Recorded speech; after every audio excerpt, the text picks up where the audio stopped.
อันน่ะสบายดีเนาะมื้อนี้ก็อยากมา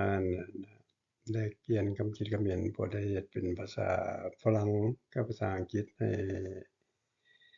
การแลกเปลี่ยนกับหมู่เพื่อนเนาะแล้วก็นักศึกษาได้อาจจะอยู่นี่แหละอยู่แคนาดานี่แหละดิฉันจะมื้อนี้จะว่าเฮ็ดเป็นภาษาลาวซะบางเทื่อมันอาจจะเป็นสิ่งที่มีความจำเป็นมันพัวพันกับประเทศลาวแหน่ จุดประสงค์นี่ก็เพื่ออืมเพื่อเฮ็ดแนวใดเพื่อให้การพัฒนาเรื่อง Energy นี่นะอยู่ในประเทศอาเซียนนี่นะมันสามารถเป็นไปได้เนาะอ่าการก่อนจะมาเฮ็ดตัวนี้ก็ได้ศึกษาเบิ่งโดยเฉพาะแม่นหลายโครงการนั่นน่ะคันสิเว้าก็อยากว่าอยู่ในเกือบทั่วโลกนั่นแหละโดยเฉพาะแม่นเรื่องการแลกเปลี่ยนพลังงานหรือว่าการขายพลังงานระหว่างประเทศนี่คืออยู่ยุโรปบ่หรือว่าอยู่ระหว่างอเมริกากับแคนาดาบ่แม่น แล้วก็ประเทศอื่นๆเนาะในทางอาซีเฮาโดยเฉพาะประเทศญี่ปุ่นก็คือกันเขาเจ้าเฮ็ดแนวใดเพราะว่าประเทศญี่ปุ่นมันมี2ระบบนี่เรื่องพลังงานเขาเจ้าแล้วก็เรื่อง frequency ก็บ่คือกันในญี่ปุ่นได้เพราะมันมี2เขตได้50เฮิร์ตซ์กับ60เฮิร์ตซ์นอนการปกครองของอันนั้นของประเทศเขาเจ้ามันอาจจะมีการแบ่งปันเรื่องเทคโนโลยี ทีนี้จริงสั้นจึงว่าเอาตัวอย่างของประเทศยุโรปประเทศอเมริกาแคนาดาอิหยังเบิ่งว่าการพัฒนาโดยเฉพาะในเรื่องการติดต่อเรื่องพลังงานระหว่างประเทศนี่นะคันเว้าประเทศหรือระหว่างในขอบเขตหนึ่งของของของที่นั่งเนาะของว่าซั่นเถาะไป ของทวีปมีซั่นได้ว่าบางแนวมันก็จะคือๆกันเพราะเรื่องเทคนิคมันมี2เทคนิคใหญ่ๆเรื่อง interconnection ระหว่างประเทศเนาะเว้าเรื่องการขยายตะข่ายระหว่างประเทศหรือระหว่างเมืองหรือว่าระหว่างแขวงอย่างต่างๆก็คืออยู่แคนาดานี่มันมี10แขวงแต่ละแขวงเขาเจ้าก็มีการแข่งขันกันหลายเนาะเพราะว่ามันก็จะมีการพัวพันตะข่ายโดยเฉพาะมี2เทคโนโลยีใหญ่1เทคโนโลยีก็แม่นเรื่องอ่า HVAC เนาะ High Voltage Alternating Current และตัวที่2มัน HVDC High Voltage Direct Current ตัวนี้ก็ใช้อยู่แคนาดาคือกันระหว่างแขวงแล้วก็ย้อนการแข่งขันกันนั่นแหละแล้วเฮ็ดให้ตะข่ายมันมีเสถียรภาพสูง จังซั่นจะว่ามาเบิ่งสภาพของประเทศอาเซียนโดยเฉพาะแม่นได้ศึกษาแต่2003ขึ้นมาโดนเติบแล้วแม่นตะข่ายของประเทศอาเซียนมันโดยเฉพาะแม่นประเทศที่ติดกันหั้นนะบ่ได้มีทะเลผ่านอิหยังเนาะเป็นขอบอ้อมข้างกัน ก็จึงเอาตัวอย่างของCorridor ของประเทศอาเซียนเฮานี้ที่รวบรวมในจุดประสงค์ของตัวเองนั้นจะบอกถึง Energy จะเอาเขาฮ้องว่า ASEAN Energy แล้วก็ Digital Corridor นี่แต่ประเทศจีนลาวไทยแล้วก็มาเลเซียและสิงคโปร์อันนี้มันค้นคว้ามาได้โดนเติบแล้วมันสิเว้าแล้วแต่2003 2004พู้น แล้วก็ได้มาสมเทียบใส่study ของ APG หั้น APG ก็แปลว่าหยังASEAN Power Grid เนาะแล้วก็เบิ่งstudy ของ ACE ASEAN Centre for Energy ว่าเพิ่นเฮ็ดแนวใดโดนแล้วแหละหลายเกือบ30-40ปีพู้นละแต่อาเซียนเกิดขึ้นพุ้นตัวเองมีจุดประสงค์แนวหนึ่งก็เพื่อแตกต่างกับเขาเจ้าหั้นเฮ็ดเอาเรื่อง HVDC High Voltage Direct Current มา apply ใส่อ่าแล้วก็เบิ่งผลประโยชน์ทางด้านเศรษฐกิจทางด้านเทคนิคและเรื่องทางด้าน Geopolitics นำว่ามันเป็นไปได้หรือบ่เรามาเบิ่งนำกันให้พวกท่านลงลึกก็แม่นแต่ละคนนั่นล่ะเนาะ จุดดีจุดอ่อนของนั้นคันสิเว้าใน Corridor ตัวนี้นี่แม่น HVDC High Voltage Direct Current ระหว่าง5ประเทศแต่ประเทศจีนเฮาบ่ได้เอาเรื่อง Energy มาแต่จะเอาเรื่อง Telecommunication มาเนาะ Telecommunication ทางฝ่ายทางดินจะมีมูลค่าสูงกว่าทาง Satellite หยังอะเนาะผ่านลาวผ่านไทยมาเลเซียสิงคโปร์อยู่ในนี้มันมีแล้วคันสิเว้าแล้ว1แม่นแล้ว Energy อันแม่น Green Energy เนาะตัวที่2แม่นเรื่อง Data Center อันนั้นคือสร้างเพื่อสร้างมูลค่าเพิ่มจากลาวจากมาเลเซียจากอ่ไทยแล้วก็ตัวสิงคโปร์แท้เพิ่นเป็นประเทศน้อยที่เสนอว่าประเทศน้อยก็แน่นอนเฮาเบิ่งมีความต้องการหลายกว่าประเทศเจริญแล้วก็ต้องการ Energy หลายโดยเฉพาะเรื่อง AI เรื่อง Cloud เรื่อง Quantum Computing หยังต่างๆเพิ่นต้องการหลายในระยะ50 ปีต่อหน้านี้ที่ซั่นผู้ที่ตอบสนองได้และผู้ที่สามารถสร้างมูลค่าเพิ่มได้ก็เป็นว่าเว้าแท้ก็แม่นลาวนี่แหละไทยนี่แหละกับมาเลเซียเนาะแล้วก็ได้แลกเปลี่ยนกันจำเป็นต้องนั้นจึงสร้างการศึกษาโดยเอาเรื่อง HVDC มาใส่ High Voltage Direct Current คันสิเว้าสมลบ800 kV เนาะแล้วก็transit ได้แต่2,500 หา 6,000 เมกะวัตต์ในระยะทาง 2,500 กิโลเมตรแบบมันสะดวกเรื่องเทคนิคมันเป็นสิ่งที่ดีว่าซั่นต่อไปคันโครงการที่เกิดขึ้นดีก็แปลว่าดีหมดเพื่อ5ประเทศ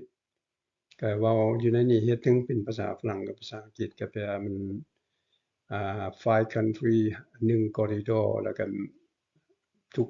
ประเทศแม่นได้วินๆชนะคือกันหมดให้พวกท่านไปลงลึกตื่มเกี่ยวกับเรื่องdetail เนาะเพราะจะเฮ็ดเป็น image ว่ามันเฮ็ดเป็น document มันยาวโพดเพราะมันมีเลขมีหยังได้คิดหลายเนาะโดยเรื่องเทคนิคกันก็จะเห็นคือเห็นนี่ล่ะมีหลาย scenario ที่เฮ็ดเฮ็ดให้เห็นนี่เนาะก็แปล scenario ตัวใดที่ว่ามันส่วนหลายมันก็เป็น scenario เกี่ยวกับเรื่องเทคนิคเรื่อง economic geopolitics นั่นแหละว่ามันได้ผลประโยชน์ดีแท้ว่าซั่นต่อไปของ5ประเทศอันนี้ก็เป็น scenario ที่ตัวเฮ็ด development ขึ้นมานะถึงเป็นเลขเป็นเรื่องเศรษฐกิจหยังต่างๆขึ้นมาให้พวกท่านอยู่ในนี้เมื่อเฮ็ดทุก study เฮาก็ต้องเบิ่ง study เกี่ยวกับสมเทียบสมเทียบที่ว่าจะมีการพัฒนาบางเทื่อประเทศนี้ก็คิดว่าโอเคคือสิงคโปร์เป็นประเทศที่ต้องการพลังงานใน50 ปีต่อหน้าก็ทั้งในนี้ก็จึงมาเอาstudy ของออสเตรเลียหั้นสิงคโปร์หั้นมาสมเทียบกับจีนถึงสิงคโปร์ว่า study ตัวใดมันมีคุณภาพสูงว่าซั่นเนาะเพราะทางด้านผลตอบแทนและระยะตอบแทนเนาะสำหรับสิงคโปร์เพิ่นจะเอาออสเตรเลียเพิ่นจะเอาเข้ามาประมาณ 1,500 เมกะวัตต์ผ่านทางใต้น้ำถึงมหาสมุทรถึงทะเลประมาณ 4,500 ลัก1,500 เมกะวัตต์แต่กรณีของตัวเองคิดนั่นนะแม่นศึกษาแม่นเอาแต่ลาวลงไปฮอดประเทศสิงคโปร์อัน 2,500 ประมาณ 2,000-2,500 กิโลเมตรและสามารถส่งพลังงานฮอดสิงคโปร์ได้ 2,500 เมกะวัตต์อย่างต่ำเพราะว่า Transmission Line HVDC ตัวนี้มันสามารถ support ได้ถึง 6,000 เมกะวัตต์เนาะแม่นใช้โวลเตจสมลบ800 kV นะก็เฮาจะมาเบิ่งว่าตัวใดมันดีพวกท่านลงลึกตื่มแล้วก็อ่านเบิ่งตื่มเนาะ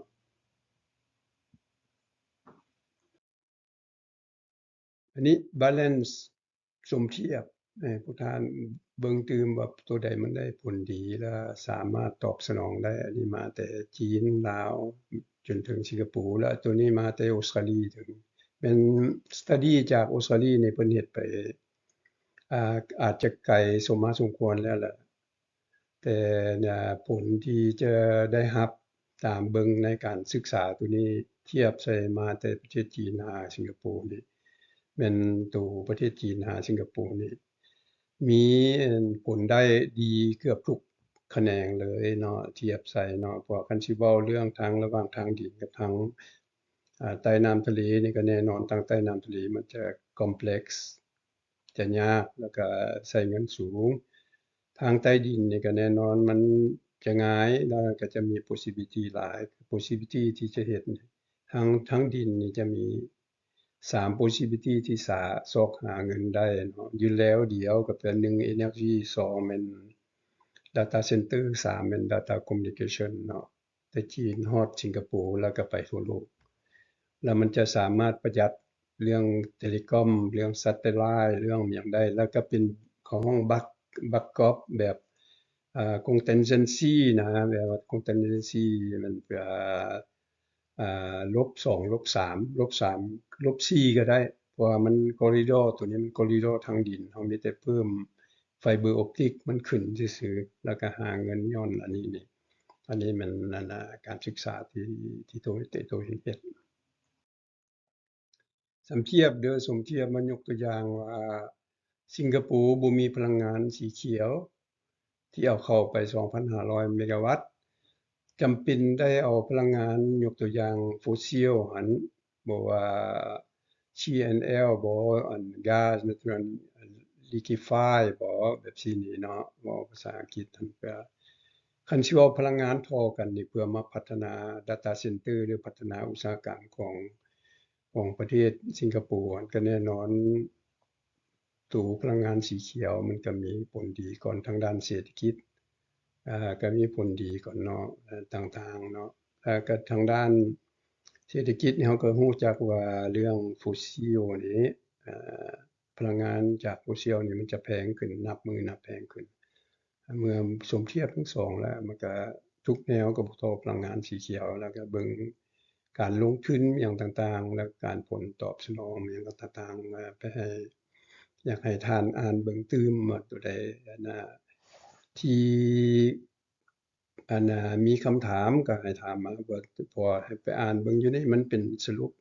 ย่อจากการเฮ็ด study เรื่องเลขเรื่องไฟฟ้าเรื่อง telecom เรื่องหยังเรื่อง data center มาแล้วมาเบิ่งแล้วมันก็จะผลที่ดีก็แน่นอนพลังงานสีเขียวมาตลอดเนาะเพื่อตอบสนองพลังงาน fossil ที่จะมาผลิตแบบเดียวกันนะเฮ็ดแบบเดียวกันได้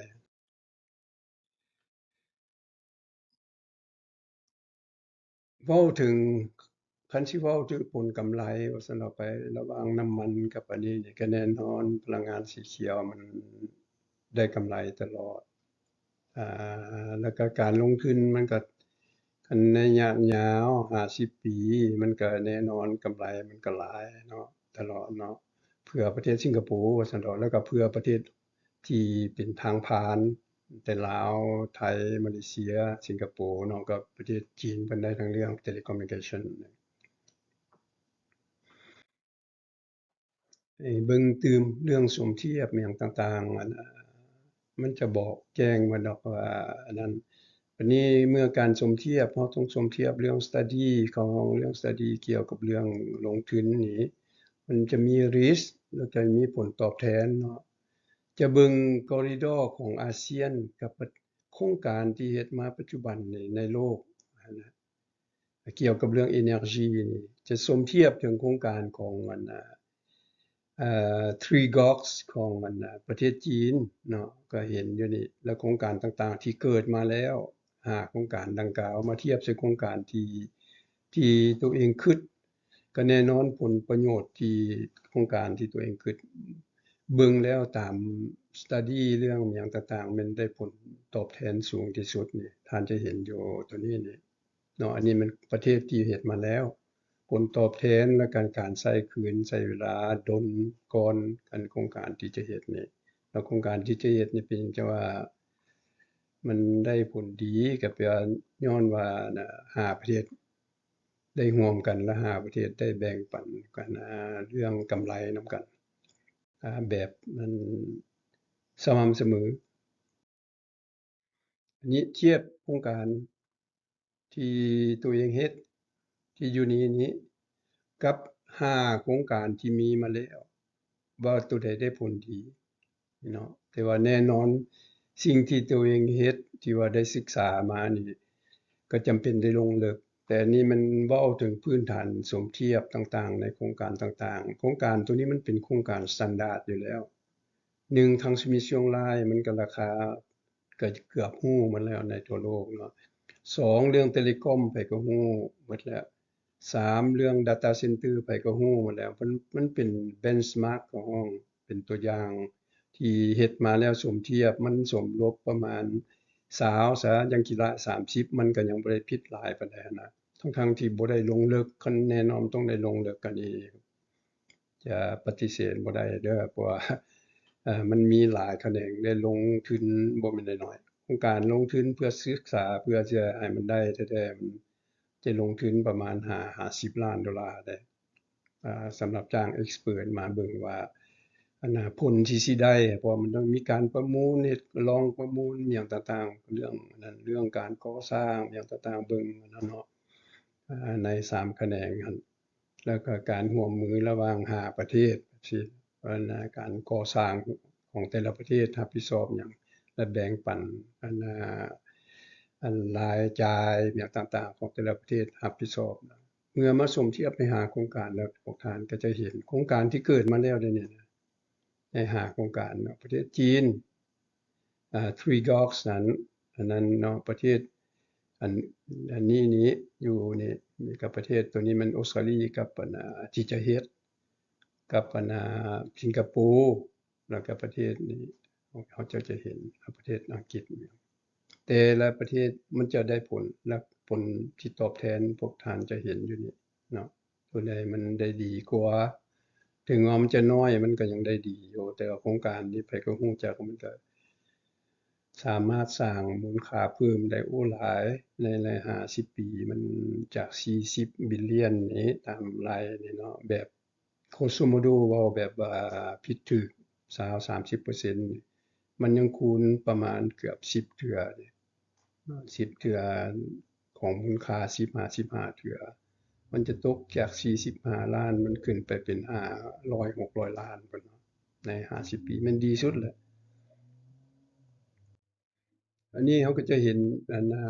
ผลตอบแทนของแต่ละประเทศที่เข้าร่วมเนาะก็คือลาวคือไทยคือมาเลเซียแล้วก็สิงคโปร์แน่นอนสิงคโปร์เพิ่นได้หลายแท้เพราะว่าเพิ่นเอาไปสร้างมูลค่าเพิ่ม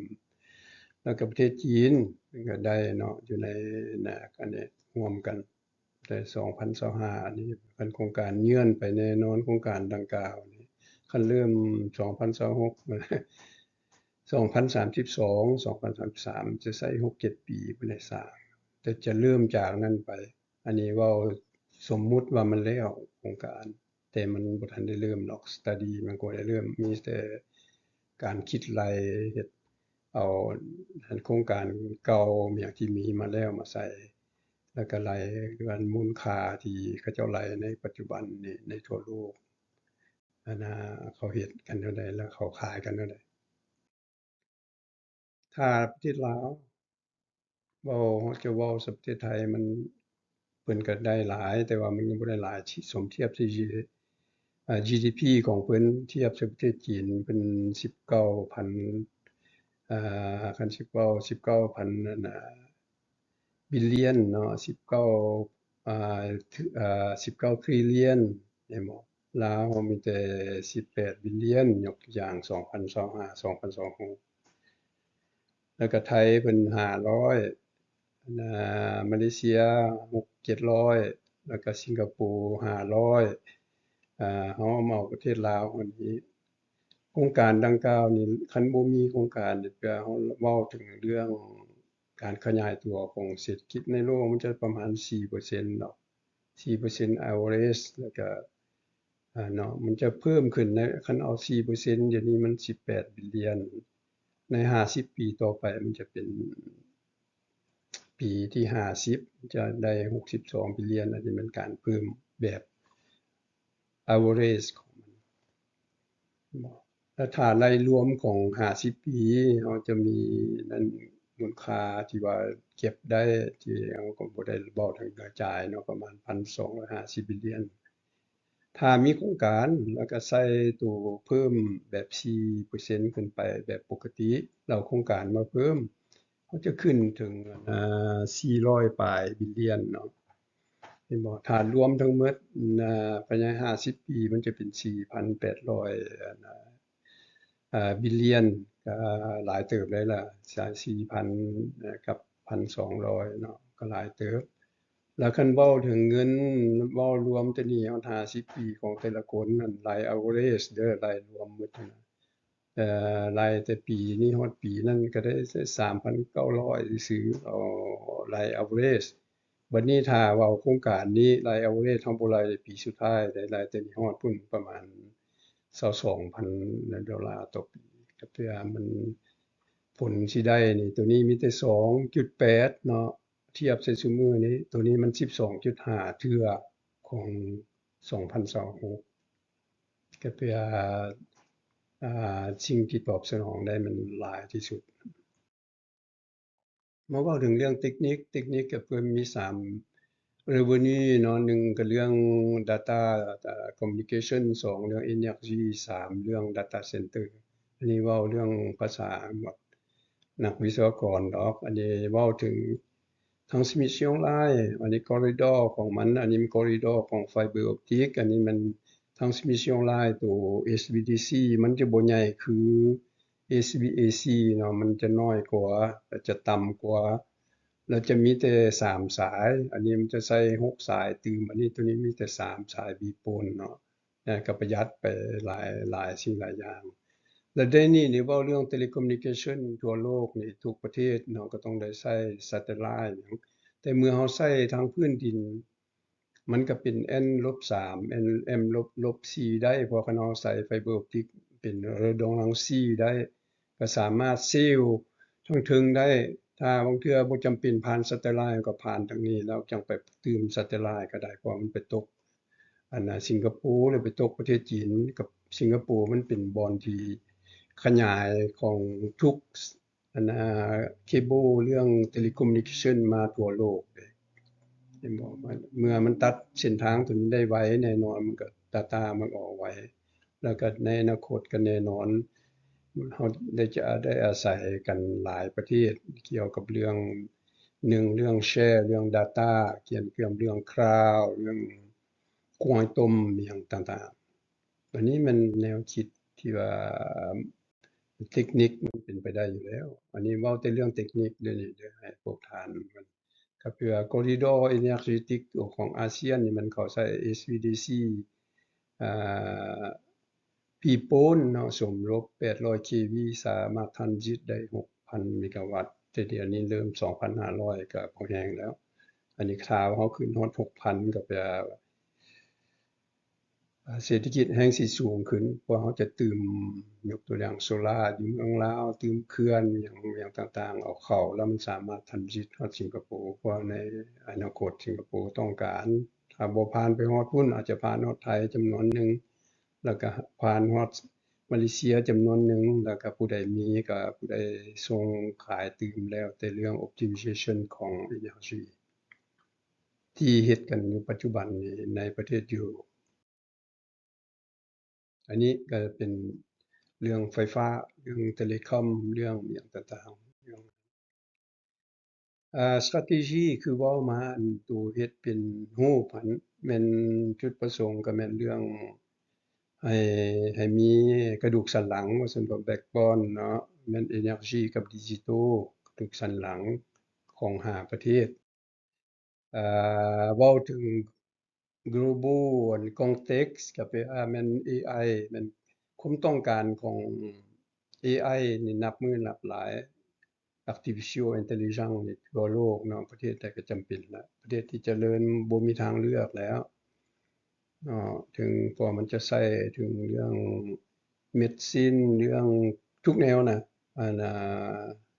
energy เรื่องอิหยังต่างๆจะจำเป็นได้ใช้ตัวนี้ตลอดประเทศที่เจริญในอนาคตและเมื่อเราเฮ็ดโครงการตัวนี้มันก็เรื่องเอไอเราสามารถตอบสนองได้ความต้องการและ2แม่นเรื่อง security ของ energy หั้นของประเทศอาเซียนเฮานี้มันก็บ่จะแม่นม่วนหมดแม่นจำนวนหนึ่งบัดนี้ปัญหาก็คือรู้ล่ะถ้าเราบ่ใช้พลังงานไฟฟ้าแทนเนาะส่งไปฮอดปุ้นเงินเรามันจะสร้างบ่ได้เพราะประเทศสิงคโปร์เพิ่นสามารถซื้อราคาสูงเนาะพรีเมียมฮอด$200พุ่นได้ต่อเมกะวัตต์ชั่วโมงนะแต่พรีเมียมก็แปลว่าหยัง24ชั่วโมง24ชั่วโมงต่อมื้อ365มื้อเพิ่นจะเอาไปใช้แบบ critical หั้นน่ะprocessing บ่เรื่องเอไอเรื่องบักตอต้มหยังมันหยุดบ่ได้นี่สิซื้อราคาสูงที่ฉันจะว่าปัญหาแม่นปัญหาของประเทศสิงคโปร์แล้วเราเมื่อเรารู้ปัญหาของเพิ่นมันเป็นเราก็สามารถตอบสนองได้ไทยก็ตอบสนองได้ก็คันสิเว้าก็มันการแบ่งปันกันนั่นแหละความมั่งมีนั่นแหละมาเลเซียก็ได้แล้วก็เรื่อง telecommunication หยังก็แลกเปลี่ยนกันหมดมันบ่มีทางเลือกอยู่แล้วเพราะว่ามันในอนาคตผู้ใดมันก็จำเป็นได้อาศัยซึ่งกันและกันบัดนี้คำตอบก็จะปัจจุบันนี้ทุกประเทศเฮ็ดมาแล้วเด้อเรื่อง SVDC กับrenewable energy นี่ตัวที่จะเฮ็ดตื่มก็เพื่อได้เอาไฟเบอร์มาตื่มบ่มีหลายประเทศเฮ็ดเนาะ corridor เดียวกันแล้วก็เรื่อง AI ตื่มแต่corridor ตัวนี้หน้าที่สิมี2มันมี4แล้วก็สามารถหาเงินได้3แนวก็แปลว่า1 energy กับ renewable energy 2แม่น fiber optic เรื่อง telecommunication 3แม่นเรื่องdata center AI เนาะของแต่ละประเทศเพื่อให้แต่ละประเทศได้ได้ผลกำไรว่าซั่นต่อไป corridor ตัวนี้นี่คือไล่แม่นเริ่มต้นเนาะแม่นทำอิฐมันลงยาวแต่จีนฮอดสิงคโปร์ก็ประมาณ 2,500 ล้านทางดินแล้วก็capacity ของ transmission line ตัวนี้ 6,000 เมกะวัตต์เนาะแต่ปัจจุบันนี้ใช้แต่2,500 3,000 2,500ก็เป็นจุดประสงค์เพื่อประเทศสิงคโปร์แล้วก็จะเพิ่มขึ้นได้อีกแล้วมันมีการแลกเปลี่ยนกันได้ประมาณ 6,000 เมกะวัตต์เนาะของแต่ละประเทศบางเทื่อประเทศหนึ่งขาดเขินมันก็สามารถไปมาได้เพราะว่ามัน bidirectional นี้ตัวนี้ได้เนาะอันนี้มันการช่วยเหลือซึ่งกันและกันเด้อครับเพราะว่าก็มิกซ์ของ energy ก็แปลว่าเรามีโซลาร์มีไฮโดรโดยเฉพาะประเทศลาวเราแล้วก็มี BSS เราสามารถได้เนาะประเทศไทยเพิ่นก็มีประเทศมาเลเซียเพิ่นก็มีแต่ผู้ประเทศที่บ่มีแท้แม่นประเทศสิงคโปร์ก็แปลว่าเพิ่นต้องการก็จังซั่นเรามิกซ์ตัวนี้แล้วก็ถึงอันประเทศที่ต้องการที่มีความสามารถซื้อพลังงานสูงเนาะเพื่อเทคโนโลยีมันจะมี layer ของมันมีอันนั้นของมันสำคัญที่สุดก็แม่นเรื่องไฟเบอร์นี้เว้าเรื่องดิจิทัลเนาะอันมีไฟเบอร์กับ data center อันนี้เว้าเรื่องดิจิทัลเพื่อ2เป็น2 revenue แล้วอันนี้ตัวนี้ที่เว้าเรื่อง technical advantage ก็แน่นอนแหละSVDC มัน stable ก่อน SVAC แล้วเราก็สามารถคุมมันไปได้เราต้องการตัวใดก็ได้เฮ็ด exchange ก็คือเขาเฮ็ดในทั่วโลกปัจจุบันข้อยสามารถขายได้อีกแล้วข้อยสามารถบอกว่า flow ของได้อีกเนาะคุมได้ทุกแนวบ่คือ HVDC HVDC มันไปตามธรรมชาติของเน็ตเวิร์กของ2-3เน็ตเวิร์กต่างๆแล้วก็มันเข้าห้องว่า Network Synchronize แต่ HVDC นี่ Network Asynchronize แบบasynchron เว้าภาษาฝรั่งก็แปลว่าอันผู้หนึ่งบ่รบกวนผู้หนึ่งว่าซั่นเอาไปแล้วอันนี้มันเรื่อง technical เนาะ ก็คือแคนาดากับ USA แคนาดากับเกเบกกับออนทาริโอเกเบกกับนิวบรันสวิกแล้วก็เว้าประเทศยุโรปมันก็มีลิงก์ SVDC แล้วก็จะบ่รบกวนกันก็คืออังกฤษฝรั่งบ่มีหยังต่างๆเนาะแต่ประเทศอาเซียนเฮายังบ่ทันได้ใช้หลายเทื่อกันเนาะคือบ่ทันมีประเทศอาเซียนเนี่ยเนาะก็จะเริ่มมีแล้วในอนาคตแต่มาแต่อันมาแต่อินโดนีเซียหาประเทศสิงคโปร์เนี่ยต่างๆแต่มีลิงก์แบบขนาดน้อยคือประเทศอาเซียนระหว่างไทยกับมาเลเซียนี้มัน capacity มีแต่300เมกะวัตต์ปัจจุบันนี้แล้วคันสิเฮ็ดแท้มันก็เฮ็ดได้เพิ่มขึ้นเท่าใดก็ได้แต่ว่าอาจจะมีหลายเงื่อนไขเพิ่นบ่เฮ็ดเนาะอันนี้มันเรื่อง strategy ของแต่ละประเทศเพราะไฟบ่อนใดมีพลังงานก็แม่นบ่อนนั้นหังนะประเทศใดหังก็แม่นประเทศที่มีพลังงานไฟฟ้าสูงบ่อนพลังงาน fossil เนาะพลังงานไฟฟ้าสูงมันก็สามารถสร้างมูลค่าได้บัดนี้มาเว้าถึงการลงทุนกันเนาะเว้าแล้วผู้ใดก็โอ้นะโครงการนี้มันใหญ่แท้เด้นี่นะมันเป็นที่ว่าหลายคนก็เป็นของโครงการของภาษาอังกฤษ crazy เนาะบ้าแหละ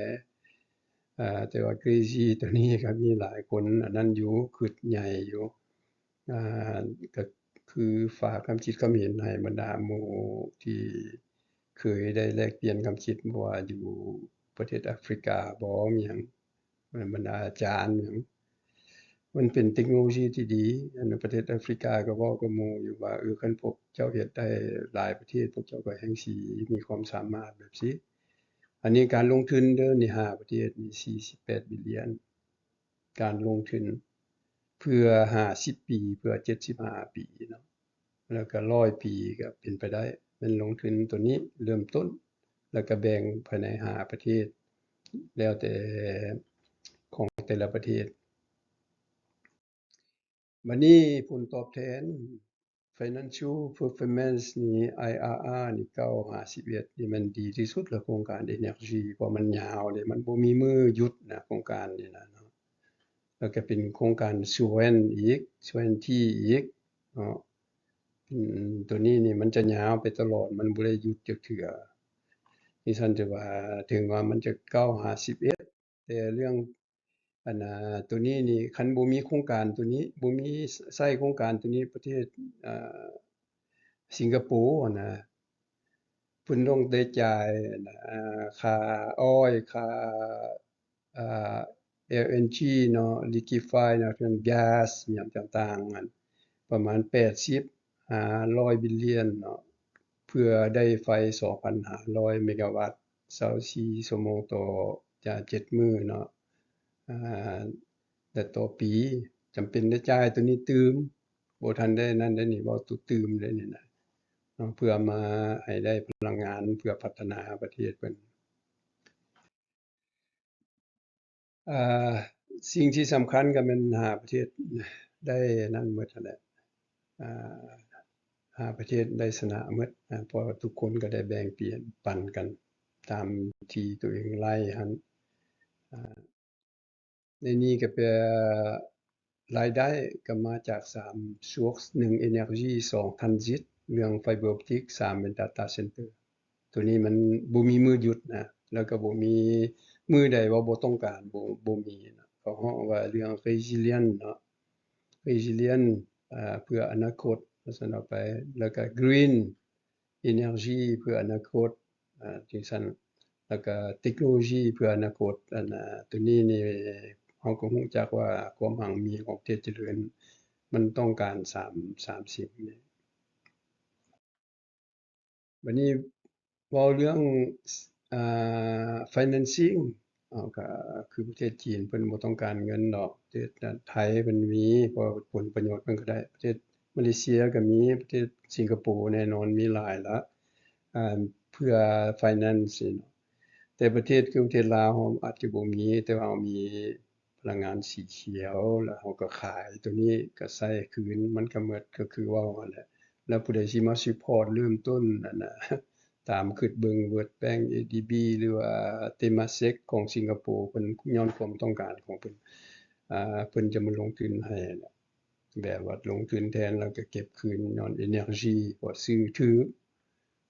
จาก60-70เรื่อง avec indexation เหลือ80 indexation 2%ฮอด50 ปีแล้วก็เราก็ได้ย้อนอันนี้แล้วก็ตื่มตัวมาจากสิงคโปร์ของเพิ่นเอา Energy ไปสร้างมูลค่าเพิ่ม250 350ก็แน่นอนการลงทุนขนาดนี้เป็นไปได้เนาะทุกธนาคารก็จะเบิ่งว่ามันเป็นไปได้บัดนี้อันน่ะก็รู้จัก risk หั้นก็แปลแม่นหยัง risk ก็แปลมีแต่2แนวเรื่อง PPE PPE เราก็รู้แล้วคันจะมันคงโทรลได้แปลเรื่อง Power Purchase Agreement นี่ Energy ที่สิงคโปร์ซื้อเพิ่นจะบ่ซื้อดอก2ปีต้องให้มัน25 50ปี75ปี100ปีก็คือ PPE เอายกตัวอย่าง80แล้วเอาขึ้น2%ทุกปี จากลาวจากไทยจากมาเลเซียผู้ใดก็ได้หมดเนาะแล้วก็เรื่องตู้บีปูนนี้ก็ย้อน PPA บีปูนมันสามารถทำสิทธิ์ได้บีปูนสมทบ800 kV มันทำสิทธิ์ได้ 6,000 เมกะวัตต์แต่คอริดอร์ของอาเซียนนี่มันบ่มีประเทศใดเฮ็ดนี่ 6,000 เมกะวัตต์นี่จะมีแต่คอริดอร์ลาวหาสิงคโปร์เนาะเราจะสามารถส่งไฟแลกเปลี่ยนกันได้แบบสบายวันนี้เว้าเรื่อง road map แน่นอนตั้งแต่2025หรือ2026ก็มีหลายแนวเฮ็ดว่าซั่นเอาไปอันมันเป็นแบบหนึ่งแบบเป็น image แบบหนึ่งที่ว่าเป็นรูปตัวหนึ่งที่ว่าเฮ็ดเราจำเป็นได้เฮ็ดก็เพื่อทุก study นะเพื่ออันนั้นหลังจากเฮ็ด study แล้วเราก็มีแต่ก่อสร้างใช้เวลาประมาณ6ปีหลังจากก่อสร้างมันก็แน่นอนเงินมันอาจจะบ่ได้เทื่อหลังจากแล้วมันจะมาสร้างเรื่องอันน่ะความมั่งมีเนาะเส้นทางก็คือเว้าหั้นแหละก็ต้องได้นั่นแหละเพื่อเจรจาอิหยังต่างๆทุกคนได้ชนะมันก็คิดว่าน่ะตามแนวคิดของหลายคนอาจจะดีนะที่ตัวเองคิดนะ เอาบัดนี้มาเบิ่งตัวว่าเฮ็ดโครงการคือเฮ็ดปัจจุบันอนาคตของโลกคือ COP 30 COP อิหยังต่างๆเนาะมันมี3 Criteria ที่สำคัญที่สุดแม่นโดยเฉพาะมันต้องลดจำเป็นลดเรื่อง CO2 นี้ให้ได้ใน2035 2050 2060สำหรับประเทศกำลังพัฒนาเนาะ ในนี้มันมี3 Criteria ใหญ่เด้ออันนี้มันผู้สิลงทุนมันบ่เบิ่งหยังหลายมันเบิ่งตัวนี้เป็น parameter เพื่อกวด1แม่น E แม่น environmental เนาะ S แม่น social และ3แม่นตัว G แม่นเรื่อง governance 3อันนี้ต้องได้ไปนำกันแม่นบ่ก็ E ของ environmental ก็เพื่อบ่ให้มัน รบกวนผู้ใดว่าซั่นเอาไปน้อยที่สุด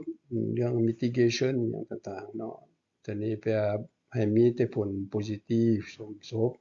เรื่อง social นี่ก็แม่นทุกคนได้มันโลโกได้อิหยังได้เป็นประชาชนที่ผ่านได้ผู้ใดก็ได้ผลประโยชน์นำกันหมดแล้วก็มี justice ว่าซั่นเอาไปแล้วเรื่อง G นี่ไผก็รู้จักเรื่อง governance ของนั้นคอมมิตีในโครงการนี่ก็เฮ็ดเวียกคือกันหมดเนาะเรื่อง governance เนาะคันเว้าตัวนี้ไผก็รู้จักว่าน่ะอ่าโครงการจะเดินได้แล้วก็จะมีผู้มาน่ะ finance โครงการตัวนี้เป็นสิ่งสำคัญที่สุดก็คือเรื่องคอร์รัปชันเนาะอันนี้แล้วก็เรื่องคุมโครงการเมื่อทุก3แนวได้ก็แปลว่าโครงการมันจะเวิร์กผู้ใดก็คิดว่าก็จะลงทุนว่าซั่นเอาไว้เพราะเขาผู้ใดก็จะเห็นเนาะบ่ว่าสิงคโปร์บ่ว่า World Bank บ่ ADB บ่หรือว่าอ่าธนาคารต่างๆที่สำคัญเนาะอาจจะแม่นประเทศจีนเพิ่นก็สามารถลงทุนช่วยได้นะเอามาฮอดนี้มันก็แม่น คิดว่าตัวนี้มันจะเป็นผลดีให้ทุกคนมันเป็นคุณค่า strategic เกี่ยวกับเรื่อง Energy Sovereignty นี้ก็ขอแบ่งปันแบบซี้ ท้ายสุดก็เป็นว่า